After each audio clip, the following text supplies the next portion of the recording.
আসসালামু আলাইকুম, চলে আসলাম তোমাদের সঙ্গে। তো আজকে কি বানাবো দেখুন। এই যে আমি নিয়েছি এখানে ভুট্টা, জ্বালা কচি ভুট্টা নিয়েছি। গ্রাম মানেই তো জানোই সিজনের খাওয়া।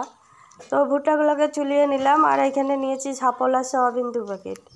এই সয়াবিনটা আলু দিয়ে রান্না করব আর ভুট্টার বড়া করব। তো আপনারা দেখতে থাকেন আমি কিভাবে রান্না করি আর কিভাবে ভুট্টার বড়া করি। এই যে ভুট্টাটা চুলিয়ে ধুয়ে নিলাম। এখন ভুট্টাটার দানাটা কিভাবে নিব সেটা দেখুন।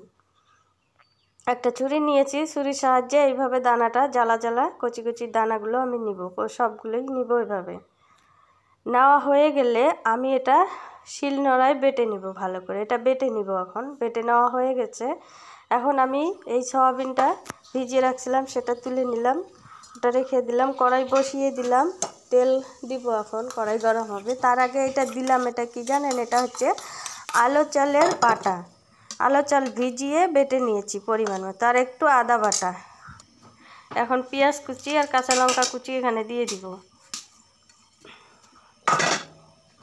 এখন পরিমাণ মতো লবণ দিব, পরিমাণ মতো হলুদ দিব, আর একটু জিরে গুঁড়ো দিব। এই যে জিরে গুঁড়ো।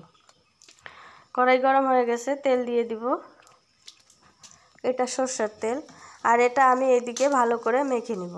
সুন্দর করে মেখে নিতে হবে, তাহলে খেতে স্বাদ হবে।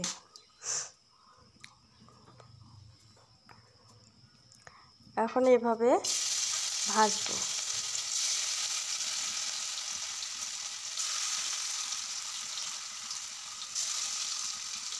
প্রতিটা বড়া আমি এভাবে ভেজে নিব।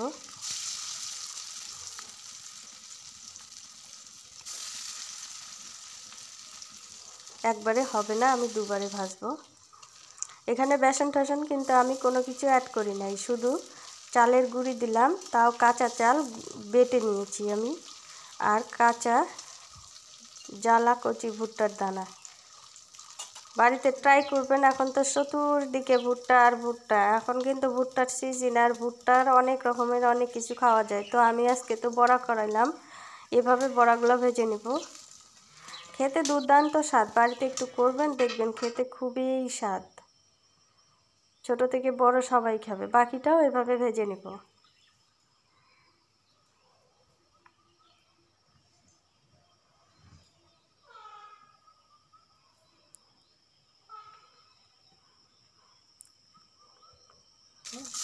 এভাবে উল্টিয়ে পিল্টিয়ে ভালো করে ভাজিয়ে নিব।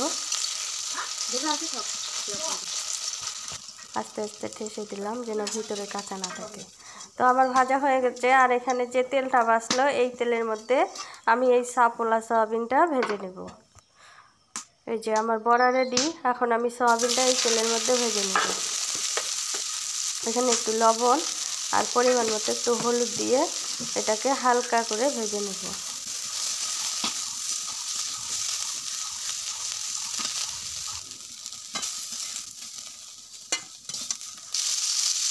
এখন আলুটা আমি কিছুটা আলু কেটে নিয়েছি, ধুয়ে নিয়েছি। সেটা এখন অল্প তেল হলুদ লবণ দিয়ে এটাও হালকা করে ভেজে নেব। তো ভাজা হয়ে গেছে। আলু ভাজা সয়াবিন ভাজে তুলে নিলাম। এখন একটু পরিমাণ মতো তেল দিব।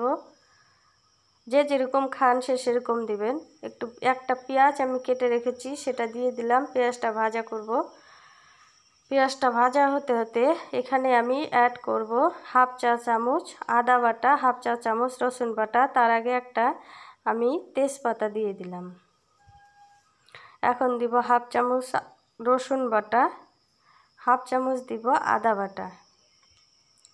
আর এখানে দিব, আগে ভালো করে এটা ভেজে নিব, নেওয়ার পরে একটু পানি দিব। ভাজা হয়ে গেছে, সামান্য পানি দিয়ে আর একটু ভালো করে ভেজে নিব। এখন দিব এখানে লবণ হলুদ আর জিরে গুঁড়ো। এখন এটা ভালো করে কষিয়ে নিব। কষানো হয়ে গেছে। এই ভাজা তুলে রাখা আলুটা ঢেলে দিলাম, দিয়ে ভালো করে কষিয়ে নিব।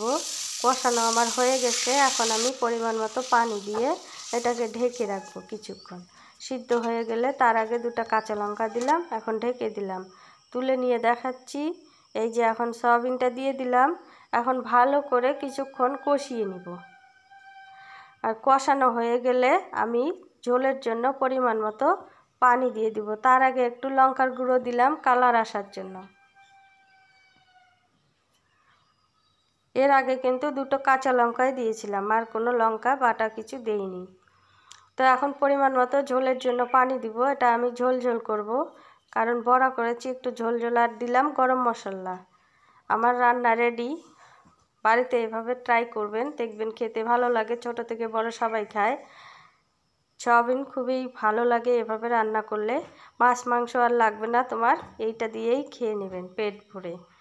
তো যদি বন্ধুরা আমার এই ভিডিওটা তোমাদের ভালো লাগে, কোনো উপকারে আসে, তো ছোট্ট করে একটা লাইক দিয়ে যাবেন। দেখুন, দুপুরের খাওয়ার জন্য আর কিছু লাগবে না।